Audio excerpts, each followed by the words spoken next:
Number 135 کل والی آیت کریمہ۔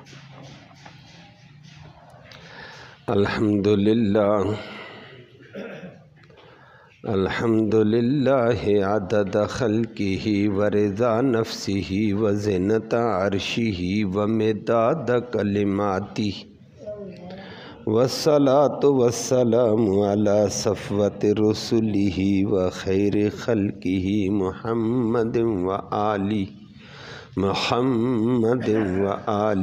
وصحبہ۔ اما بعد فاعوذ باللہ من الشیطان الرجیم، بسم اللہ الرحمن الرحیم۔ یا ایہا الذین آمنوا کونوا قوامین بالقسط شہداء للہ ولو علی انفسکم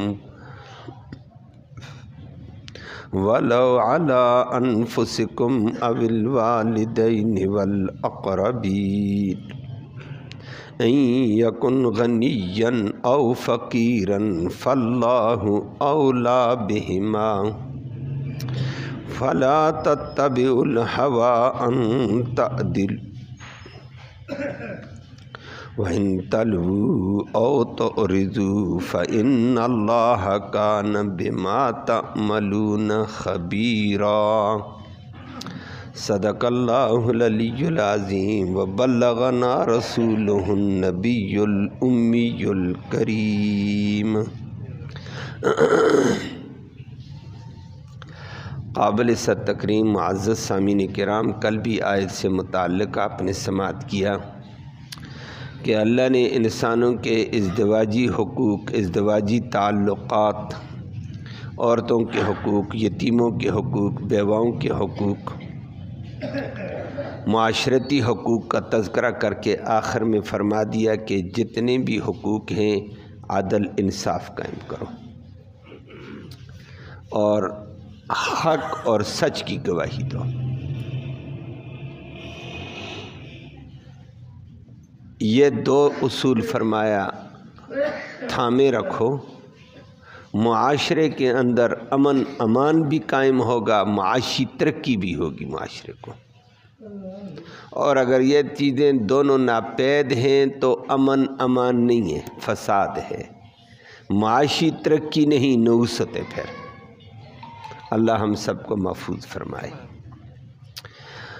تو فرما دیا ہے کہ عدل انصاف، عدل اور انصاف کیا چیز ہے؟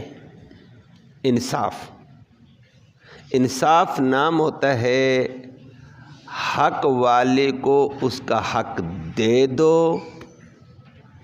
یا دلا دو، رکاوٹ نہ بنو نہ رکاوٹ بننے دو۔ اب اللہ کا حق ہے، اللہ کا حق اللہ کو دو، بندوں کا حق بندوں کو دو، ولیوں کا حق ولیوں کو دو، نبیوں کا حق نبی کو دو، کہ غلامی اور پیروی نبی کا حق ہے، نبی کے حوالے کرو، غلامی اور کسی کی نہیں ہوگی، محمد الرسول اللہ کی ہوگی صلی اللہ علیہ وسلم۔ ہر حق والے کو اس کا حق دینا دلانا، یہ عدل ہے، یہ انصاف ہے۔ اور حق والے کو حق نہیں دیا، یہی ظلم ہے۔ اس لیے قرآن نے دوسری جگہ ذکر کر کے فرمایا کہ ان الشرک لظلم عظیم، شرک بہت بڑا ظلم ہے۔ اتنے بڑے رب کے حق کو غیروں کو دو گے، اللہ کا حق اللہ کو نہیں دیا، غیر کو دے دیا، یہ بڑا ظلم ہے کہ اللہ کے ساتھ تم نے غیر کو شریک کر دیا، اللہ کا حق تباہ کر دیا ہے۔ اللہ کا حق اللہ کو دے دو، یہ بھی عدل ہے۔ نبی کا حق نبی کو دو، کہ غلامی اور پیروی محمد الرسول اللہ صلی اللہ علیہ وسلم کی، طریقہ محمد الرسول اللہ صلی اللہ علیہ وسلم کا، اور نیچے بندوں کا حق دو، جو ان کا حق ہے وہ ان کو دو، عزت ان کا حق ان کو عزت دو، اور ادب ان کا حق، ان کو ادب دو، احترام ان کا حق ہے، بڑوں کا ان کو احترام دو، چھوٹوں کا حق شفقت کا، شفقت ان کو دو، گھریلو زندگی کے اندر نرم برتاؤ کرنا ان کا حق ہے، نرم برتاؤ کرو، ان کا حق دو، کمی بیشی درگزر کرو، تم سے بھی ہوتی ہیں، فرمایا یہ ان کا حق دو،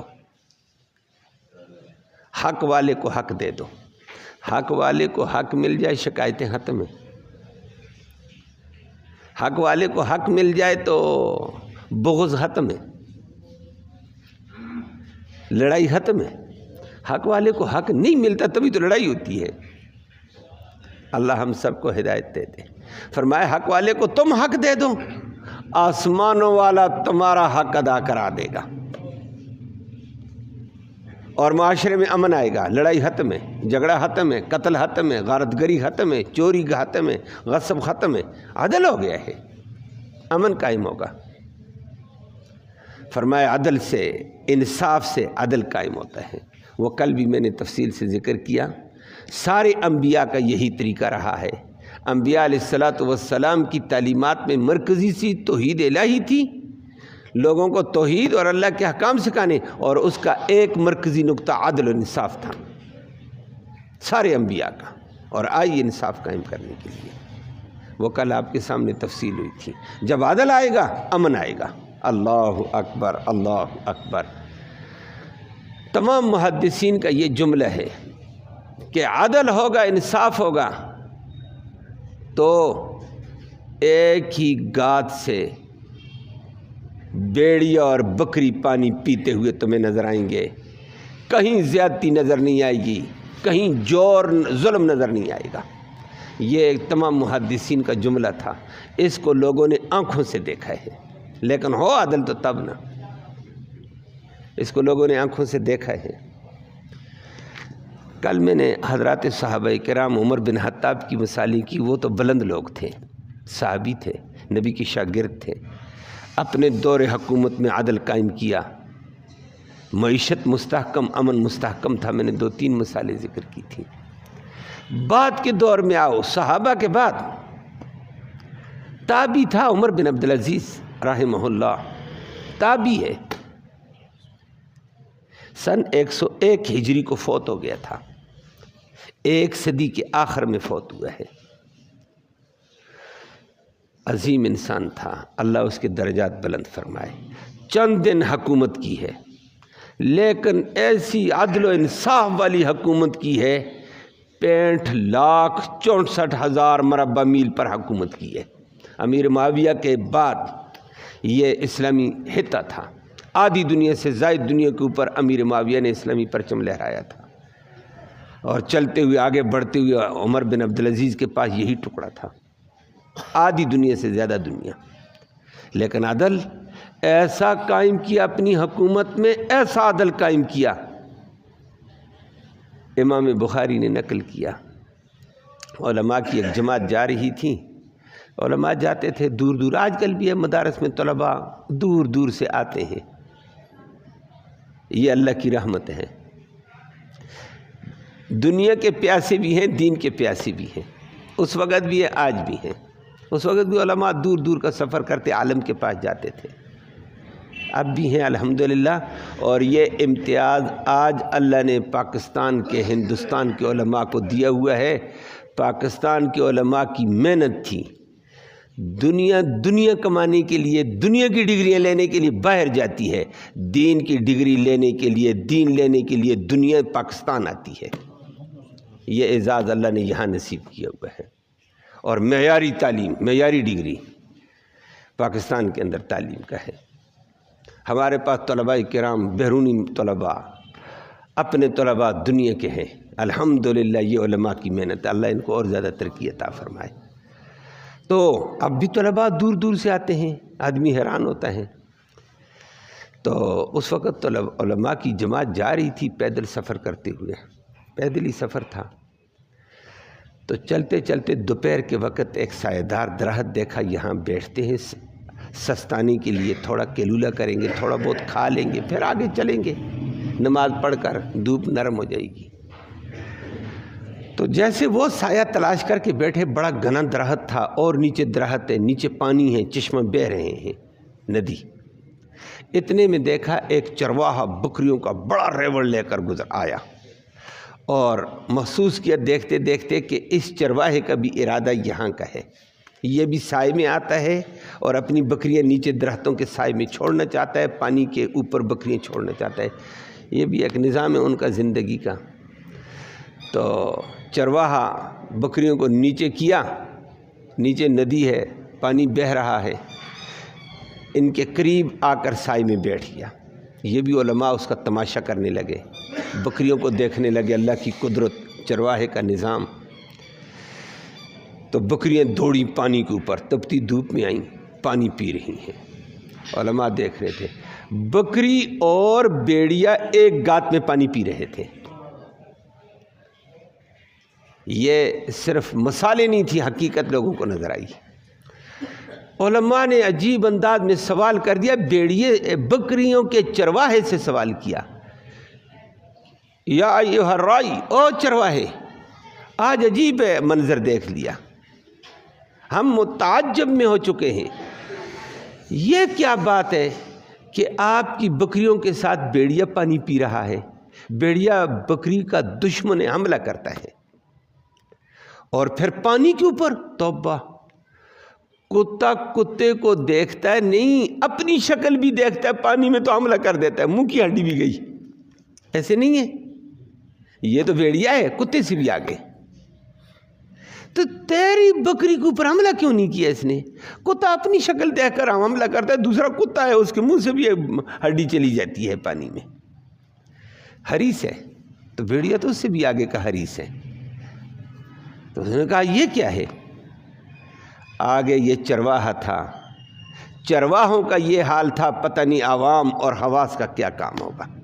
چرواہے نے کہا بیڑیے کی کیا مجال ہے بکری پر حملہ کرے؟ میں نے کہا کیوں؟ تو کوئی خاص بندہ ہے؟ تیری خاص کرامتیں ہیں؟ فرمایا میری کرامت نہیں ہوگی، لیکن عمر بن عبدالعزیز کا عدل تو ہے دنیا میں۔ عمر بن عبدالعزیز نے عدل قائم کیا ہے دھرتی کے اوپر، انسانوں میں عدل، حیوانوں میں بھی عدل آئے گا۔ حیوان کی کیا مجال میری بکری پر حملہ کرے؟ وہ چرواہا بھی دین جانتا تھا، اور دین کی اس گہرائی کو بھی جانتا تھا۔ پہلے تو معاشرے کے اندر تھا، دین ہو تو معاشرہ ایسے ہوتا ہے۔ علماء بھی دنگ رہ گئے۔ علماء نے کہا جواب بندے نے زبردست دیا ہے، بندہ تو چرواہا ہو کر اس طرح کا جواب دے گیا۔ علماء نے کہا بالکل بات ٹھیک ہے، عدل جب قائم ہوتا ہے امن قائم ہو جاتا ہے، لیکن عدل تو انسانوں میں امن، یہاں تو حیوانوں میں بھی امن آ گیا ہے۔ عدل کی برکات ہیں، انصاف کی برکات ہیں، اللہ کا کرنا۔ علماء جب جایا کرتے ہیں تو یہ کسی عالم کے پاس جاتے ہیں، ایک وقت کے لیے جاتے ہیں، ان کا ایک پیریڈ ہوتا ہے، جی میں اس سال پڑھنے کے لیے فلاں فن پڑھنے کے لیے، فلاں کتاب پڑھنے کے لیے فلاں جگہ جا رہا ہوں، اگلے سال کسی اور جگہ چل پڑتے ہیں۔ تو یہ واپس آئے ایک سال کے بعد، سال کے بعد واپسی ہے طلباء کی، سال ختم ہو جاتا ہے، اللہ کا کرنا اسی جگہ بیٹھے، وہی چرواہا آ گیا بکری لے کر، چرواہے کو اپنے ساتھ کھانے میں شریک کیا۔ آج چرواہے ہمارے ساتھ کھانا کھا، سوکھی روٹی ہوگی جو ہے۔ اس نے کہا کوئی بات نہیں، بکریوں کا دودھ میرے پاس بھی ہے، روٹی میرے پاس بھی ہے، میں کھلاؤں گا، تم طلباء ہو، علماء ہو۔ بیٹھ کر کھانا کھاتے، لیکن بکریوں کا تماشا دیکھا، پانی بیڑیا بھی اور بکری بھی پیتے پیتے اچانک بیڑیے نے بکری پر حملہ کر دیا۔ علماء نے دیکھ لیا، اس نے کہا چرواہے تو کہتا ہے بیڑیے کی کیا مجال ہے بکری پر حملہ کرے؟ بیڑیا بکری پر حملہ کر گیا ہے۔ چرواہے کی چیخ نکلی ہے، اور زبردست چیخ نکلی، انہوں نے سمجھا ہو اس کی بکری ضائع ہوئی، دیکھو پالی ہوئی چیز ہے نا، اپنا احساسہ ہے، اپنی مال ہے، کتنا بیچارہ چیخا ہے۔ کہا تو ایک بکری کے لیے اتنا پریشان ہو گیا، اتنا چیخ ماری تو نے؟ اس نے کہا خدا کی قسم بکری کے لیے پریشان نہیں ہوا ہوں، بکری ہے کہ نہیں ہے، یہ بکریاں ریوڑ ہے، یہ بچے دیں گی، 2-2 3-3 بچے بکریاں بچے دیتی ہیں، 1000 بکری سے 3000 بچہ آئے گا، کوئی پریشانی نہیں، دینے والا اللہ ہے، میرا کام ہے محنت کرنا۔ لیکن پریشانی مجھے اس بات سے ہوئی ہے، آج میں سمجھ چکا ہوں کہ امام عدل عمر بن عبدالعزیز کا انتقال ہو چکا ہے۔ اس نے کہا وہ کیسے؟ اس نے کہا بس آج تک میری بیڑی بکریوں کا میں آرام سے، شیر ان میں تھے، بیڑیے ان میں تھے، گیدڑ ان میں تھے، کسی کی ہمت نہیں تھی کہ بیڑیوں کے بکریوں کے اوپر حملہ کرے۔ آج اس نے حملہ کیا، معلوم ہوتا ہے عدل قائم کرنے والا دنیا سے اٹھ چکا ہے۔ عدل کے اٹھنے کے ساتھ ہی یہ نوست آتی ہے۔ علماء نے وہ ٹائم نوٹ کیا، دن نوٹ کیا، تاریخ نوٹ کی۔ چرواہے سے ملاقات کے بعد شیری حدود میں داخل ہوئے، پتہ کیا ہاں بھائی عمر بن عبدالعزیز کا کیا حال ہے، خلیفۃ المسلمین۔ لوگوں نے کہا وہ تو دنیا سے چلا گیا۔ کب گیا؟ فلاں دن، فلاں تاریخ، فلاں وقت۔ علماء نے کہا اللہ اکبر، عدل تھا تو حیوانوں میں بھی امن تھا۔ عدل اٹھا، عدل کرنے والا اٹھا، بدامنی آ گئی ہے۔ آج ہم اس بدامنی کے شکار ہیں۔ کوئی بندہ کسی کا حق دیتا ہوا نظر نہیں آتا ہے، حق مارتا ہوا نظر آیا ہے۔ نیچے سے لے کر اوپر تک ناراض نہ ہونا ہمارا معاشرے کا ایک انداز بن گیا ہے۔ اللہ والے بھی ہوں گے، ایسی کوئی بات نہیں، تبھی تو یہ دنیا قائم ہے۔ وہ بھی ختم ہو جائیں گے تو پھر تو شرار پر قیامت قائم ہوتی ہے۔ لیکن اوپر سے ناانصافی، نیچے تک ناانصافی۔ نیچے والے دیکھتے ہیں بھائی اوپر والے تباہی کرتے، میں پیچھے کیوں رہوں؟ ان کو دیکھی سے نیچے والا تباہی کرتا، ان کو دیکھ کر نیچے والا تباہی کرتا، ان کو دیکھ کر نیچے والا تباہی۔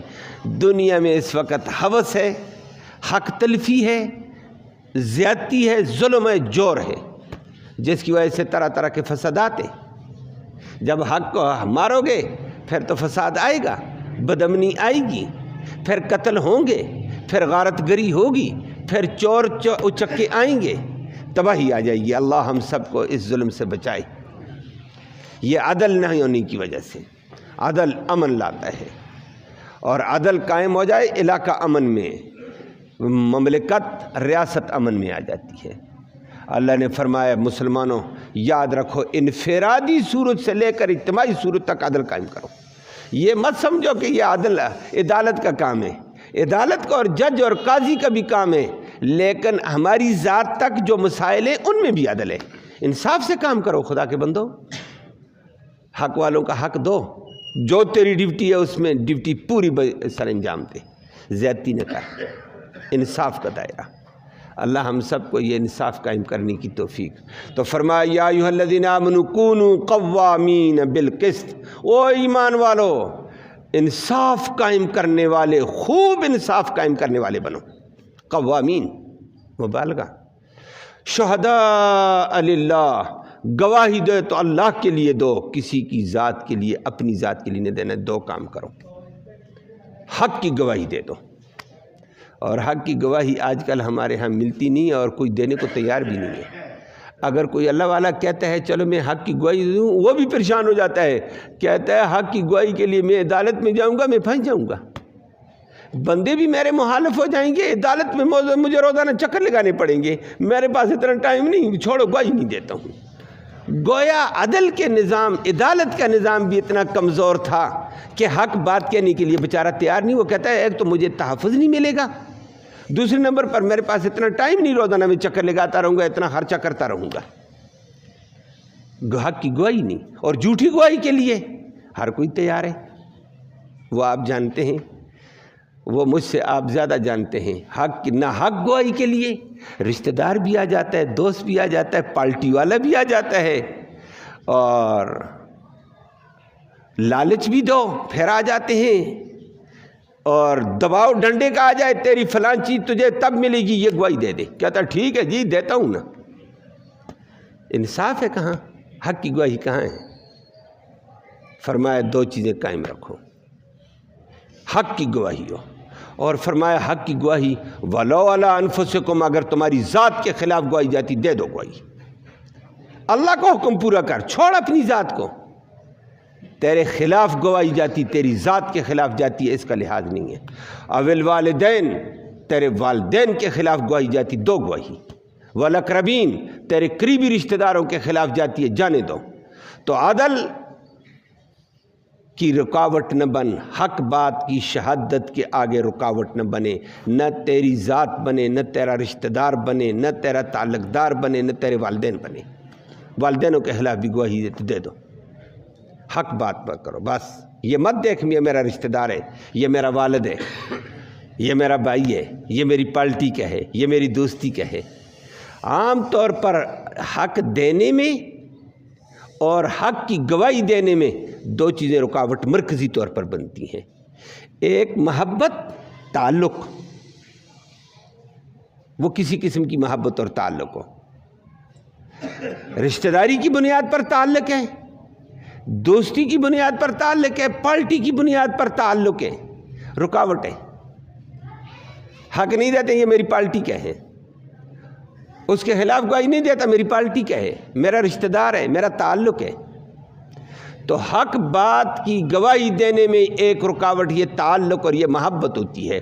والدین سے بھی ایک تعلق ہے، ایک محبت ہے، رشتہ دار سے بھی ایک تعلق ہے، ایک محبت ہے، پارٹی سے بھی ایک تعلق ہے، ایک محبت ہے، اپنے دوست سے بھی ایک تعلق اور ایک محبت ہے، نہیں دیتا ہوں۔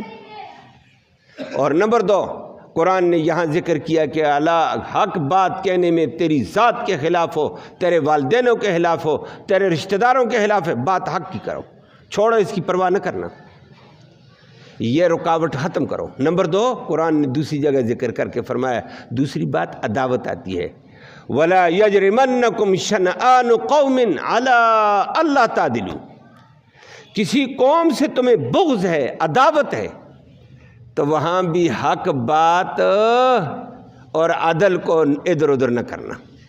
تمہاری عداوت اپنی جگہ، بندہ حق پر ہے بولو، تمہاری دشمنی اپنی جگہ، لیکن اے بندہ سچ پر، تو بولتے کیوں نہیں ہو؟ حق کی گواہی دو، اپنے مخالف میں دے دو، او جی میرا دشمن ہے میں نے اس کے حق میں نہیں گواہی دیتا، نہ نہ نہ نہ نہ، عداوت اور محبت کو آڑ نہ لا حق گواہی میں، عدل میں۔ فرمایا یہ 2 چیزیں بڑا نقصان دیتی ہیں، دونوں کو اللہ نے دونوں کے سبب کو ختم کیا ہے۔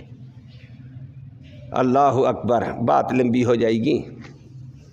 برصغیر و پاک و ہند میں تھا، ہندو آج بھی ہے برصغیر میں، ہندوستان میں ہندو بھی ہیں، سکھ بھی ہیں، مسلمان بھی ہیں، دیگر بھی ہیں، ہمارے ہاں بھی یہاں ہیں، ادھر تو زیادہ مسلمان ہیں۔ سندھ میں چلے جاؤ ہندو موجود ہیں، پشاور میں چلے جاؤ ہندو بھی موجود ہیں، سکھ بھی موجود ہیں، سندھ میں زیادہ ہیں۔ برصغیر میں ایک جگہ پہ تنازع تھا، جھگڑا، مسلمان کہتے میری، ہندو کہتے میری ہے، بڑے دلائل چلے ہیں، بڑی حد تک دلائل گئے ہیں، جج بیٹھے رہے، سنتے رہے، بہرحال دونوں طرف سے دلائل چلتے رہے، مطالبے ہوتے رہے، ثبوت ہوتے رہے۔ آخر میں ایک بات آ گئی ہے، مسلمان کہتے تھے، کبھی کبھی یہ بھی ڈنڈی مارتے ہیں نا، اللہ ہمیں اس سے بچائے، یہی تو ڈنڈی ناجائز ہے۔ مسلمان کہتے جگہ ہماری ہے اور ہم یہاں مسجد بنائیں گے، جی ہم اپنی مسجد کی جگہ نہیں دیتے ہیں، مسجد کو آڑ بنا دیا اس نے، یہ بھی زیادتی ہے نا، رشتہ داری کو یا کسی چیز کو آڑ نہ بناؤ بھائی، حق والے کو حق دو۔ بالآخر جج نے کہہ دیا میں کیا فیصلہ کروں، ایک طرف مسلمان ہے اور مسجد کا نام استعمال کرتا ہے، دوسری طرف ہندو ہیں ان کے پاس بھی اچھے خاصے ثبوت ہیں، تو میں کیا کروں؟ بالآخر یہ طے پایا کہ مسلمانوں کا بہت بڑا عالم ہے شیخ الہند مولانا محمود الحسن، فرمایا اس سے فیصلہ کراتے ہیں، یا ان کے شاگرد مولانا حسین مدنی کو لاتے ہیں، دیوبند کے یہ شیخ الحدیث گزرے ہیں۔ مسلمانوں کا ہاں بھائی فیصلہ وہ کر لے تو ٹھیک ہے، مسلمان بھی خوش ہو گئے، ہمارے مسلمان کے ہاتھ میں کیس گیا، مسلمان تو مسلمان کی فیور کرے گا جیسے لوگوں کا ذہن ہوتا ہے۔ اور نمبر 2 پھر مسجد کا مسئلہ ہے، مدرسے کا مسئلہ ہے، تو مولوی تو ادھر آئے گا۔ ہندوؤں سے پوچھا، انہوں نے تو جج مان لیا ہے، مانتے ہیں مسلمان، تم جج مانتے ہو مولوی کو فلاں کو؟ انہوں نے کہا بالکل مانتے ہیں۔ کہا جج مولوی مسلمان ہے اور مسلمانوں کا بہت بڑا رہنما ہے، پکا اسلامی ذہن رکھنے والا ہے، اس نے کہا مولوی کے کردار کو ہم جانتے ہیں، ہمیں قبول ہے یہ جج، یہ مولوی زبانی نہیں ہے، یہ کردار کا بندہ ہے، ہم جج مانتے ہیں اس کو۔ عدالت میں جس وقت اس کو لایا گیا اس نے سیدھے انداز میں کہہ دیا جی اگر انصاف کی بات کرنی ہے، عدل میرے پاس آیا ہے، ججنگ میرے پاس آئی تو یہ زمین ہندوؤں کی ہے، مسلمانوں کا حق نہیں ہے۔ جج قلم منہ میں پکڑ کر بیٹھ گئے، اس نے کہا اللہ اکبر، آپ مسلمانوں کی خلاف فیصلہ دے رہے ہیں؟ اس نے کہا یہ بات چھوڑ کے کس کے خلاف ہے، بات یہ کر عدل کیا ہے، میں نے انصاف پر فیصلہ دینا ہے، انصاف کا تقاضا، حق کی بات یہ ہے، میں ساری چیزیں دیکھ چکا ہوں، سن چکا ہوں، حق ہندوؤں کا ہے۔ انہوں نے کہا تیرا مدرسہ خراب ہوتا ہے، تیری مسجد، فرمایا مسجد اور مدرسہ ادھر خراب ہوگا، دین کو میں نے خراب نہیں کرنے ہیں، یہاں نہیں ہوگا کسی اور جگہ مسجد ہو جائے گی، یہ مسجد کا جواز نہیں ہے۔ جج بھی حیران ہوا، متاثر ہوا، اس نے کہا انصاف انصاف ہوتا ہے، لیکن اس انصاف نے کیا کیا، یہ اپنے خلاف گواہی دے دی، اپنے خلاف عدل قائم کر، انصاف دلایا دوسروں کو، یہی قرآن کی آیت تھی۔ اللہ اکبر، جج بھی حیران، دیگر جج بھی حیران، ہندو حیران ہوئے، مسلمان تھوڑے غمگین ہوئے، ہوئے ہوئے زیادتی ہو گئی ہے۔ فرمایا زیادتی کیسی ہوئی، خدا کا بندہ، مجھے اللہ کا حکم ہے، اللہ پہلے ہے، بندے بعد میں، پارٹی بعد میں ہے، مذہب بعد میں ہے، اللہ کا حکم پہلے۔ اس فیصلے کے اوپر ہندوؤں نے، سینکڑوں ہندوؤں نے کلمہ پڑھا۔ اب کلمہ پڑھا، مولوی صاحب سمجھ آ گئی دین سچا ہے، کلمہ بھی پڑھا، پہلے کلمے سے کہا جج صاحب اب زمین مسلمانوں کی ہے، ہم لکھ کر دیتے ہیں، اب زمین بھی مسلمانوں کو دے دی، مسجد بناؤ، مدرسہ بناؤ، اس جیسے مولوی ہو تو ہم مانتے ہیں۔ یہ عدل نے دنیا کا رنگ بدلا ہے، اور ہمارے ہاں یہ چیز ہوتی نہیں ہے، دنیا ہمیں گالیاں دینے لگ جاتی ہے۔ اللہ ہم سب کو معاف فرمائے، یہ عدل ہے۔ فرمایا عداوت کی وجہ سے حق کی گواہی نہ چھپاؤ، ولا یجرمنکم، شیخ الہند سے پوچھا، اس نے کہا بھائی قرآن کہتا ولا یجرمنکم شنآن قوم علی الا تعدلوا، مجھے ہندو سے بغض ہے کہ وہ گائے کو پوجتا ہے، گائے کی گوبر کو پوجتا ہے، برا ہے۔ فرمایا لیکن انصاف کے راستے میں عداوت آڑ نہیں آ سکتی ہے، ان حق ان کا ہے، انہی کے بارے میں کہیں گے۔ اللہ اکبر۔ بعد میں اگلی بات میں نے کہا بات لمبی ہو جائے گی، بعد میں ایک کیس لگا ہوا تھا انگریز کے خلاف، اور مسلم، اسی جج نے کہا شیخ الہند انگریز کا مقدمہ مقابلے مسلمان ہے، فیصلہ آپ، اس نے کہا وہ فیصلہ میں نہیں کروں گا۔ کہا کیوں نہیں کرے گا؟ اس نے کہا خدا کی قسم یہ تھے علماء جن کی وجہ سے یہ پاکستان مارز وجود میں آیا، یہ دین کو بقا ملی ہے۔ یہ شیخ الہند تھا، مالٹا کی جیل اس نے کاٹی تھی، مالٹا کی جیل میں انگریز نے جو اس پر بربریت اور ظلم کیا تھا، جب نکل کر آیا تو یہ صرف ہڈیوں کا ڈھانچہ تھا۔ بار بار شاگردوں نے کہا گوشت اور چرپائی پہ لایا تھا اس کو، جیل سے چرپائی پر نکل کر آیا، اور جلسے کے لیے پھر بھی جاتا تھا چرپائی پر، کہتا ہے میں نے جب تک میرے اندر رمق ہوگی دین کی آبیاری کروں گا اور دین کے دشمنوں کو بے نقاب کروں گا میں۔ انگریز دین کا دشمن ہے۔ تو کسی نے کہا کہ اب انگریز کے خلاف آپ کا فیصلہ ایک عدالت ہے، کہنے لگا انگریز کے اس کیس میں نہیں آتا ہوں۔ جج نے کہا وہ کیوں؟ کہا میرے اندر انگریز کی عداوت، انگریز کے ظلم کی وجہ سے، اس کی رشوت دوانیوں کی وجہ سے، اس کی چالاکیوں کی شاطرانہ چالوں کی وجہ سے میرے اندر اس کی عداوت رچ رچ کر بھری ہوئی ہے۔ مجھ سے انصاف نہیں ہوگا، میں قیامت کا مجرم ہو جاؤں گا، میں فیصلہ ہی نہیں کرتا ہوں، میں جج ہی نہیں بنتا ہوں۔ اس نے کہا واہ، اس نے کہا انصاف چاہیے جج کے لیے، تو مجھ سے نہیں ہوگا، انگریز کی بغاوت میرے اندر کوٹ کوٹ پر بھری ہوئی ہے۔ میں صبح اٹھتا ہوں، شام اٹھتا ہوں، انگریز کو باغی تصور کرتا ہوں اللہ کا، میں نے اس کو ہندوستان سے نکالے بغیر آرام نہیں کرنے ہیں، میں نے اس کو نہیں چھوڑنے ہیں، ادھر نکالوں گا ہندوستان سے۔ یہ انگریز کو بھگانے والے یہ لوگ تھے۔ اور جس وقت مالٹا کی جیل سے واپس آیا تھا بڑے عرصے کے بعد، تو کسی نے بار بار پوچھا تو اس نے کہا بھائی یہ میرے اور میرے رب کا معاملہ ہے، میں نے دین کے لیے تکلیفیں برداشت کی۔ لیکن حسین مدنی پوچھا بتا دو، تو کہنے لگا چلو تمہاری تربیت کے لیے بتاتا ہوں، جھکاؤ نہ کرنا۔ مالٹا کی جیل سے جا کر پوچھو، میرے گوشت کی بوٹیاں دیواروں کے ساتھ لگی ہوئی ہوں گی۔ گرم سلاحیں کر کے مارتے تھے، انگریز کے خلاف بغاوت چھوڑ، انگریز کے خلاف تحریک چھوڑ۔ میں کہتا ہوں سب کچھ ہو جائے گا، لیکن حق بات کا مقابلہ، حق کے لیے لڑتے لڑتے جان دے دوں گا۔ تو وہ لاٹھیاں مارتے تھے، لاٹھیوں کے ساتھ گوشت کبھی ادھر جاتا تھا کبھی ادھر۔ یہ مجھے نئی جلد اللہ نے دی ہے، اب میں باہر آیا ہوں۔ یہ وہ عظیم لوگ تھے، ان کی قربانیوں سے کام آگے چلا۔ یہ شیخ الہند تھا، اللہ اس پہ کروڑوں رحمتیں نازل کرے۔ یہ شیخ الہند کے شاگرد تھے آگے۔ یہ مولانا حسین مدنی جس نے 18 سال روزہ رسول پہ حدیث پڑھائی۔ یہ شیخ الہند کا شاگرد تھا اشرف علی صاحب تھانوی جس نے تھانہ بون سے دنیا کو سیراب کیا۔ یہ شیخ الہند کا شاگرد تھا آگے مولانا الیاس صاحب تبلیغی جماعت والا، یہ شیخ الہند کا شاگرد تھا۔ یہ شیخ الہند کا شاگرد تھا امام انقلاب مولانا عبید اللہ سندھی۔ یہ دنیا کے پہاڑ اس نے پیدا کیے تھے۔ انگریز عاجز آ گیا تھا ان دو طاقتوں سے، کہنے لگا یہ میرے خلاف کیا چیزیں تیار کر رہا ہے۔ تو یہ لوگ تھے، لیکن کام عدل والا، انصاف۔ اللہ ہمیں بھی عدل اور انصاف نصیب کرو۔ حق کی گواہی فرمایا، اپنے خلاف کیوں نہ ہو، والدین کے خلاف کیوں نہ ہو، دے دو۔ اور کبھی کبھی ہم کہتے ہیں چونکہ بندہ غریب ہے حق کی گواہی دی مارا جائے گا، اور چونکہ بندہ مالدار ہے میں نے حق کی گواہی دی تو یہ ہو جائے گا، یہ بے مروت ہو جائے گا، ناراض ہو جائے گا۔ اللہ نے فرمایا چھوڑو اس بات کو، ان یکن غنیہ، حق بات کہہ دو، انصاف کی بات کرو۔ بندہ مالدار ہے ڈرو نہیں، اور فقیرہ یا غریب ہے تو ترس نہ کھاؤ، تم اللہ کی بات مانو۔ فاللہ اولا بہما، اللہ ان کا زیادہ لحاظ رکھنے والا، ان کا زیادہ قریبی ہے تم سے، ان کا زیادہ رحم کرے گا۔ غریب پر تم رحم نہ کرو، رحم کرنے والا اچھی رحم کرتا ہے۔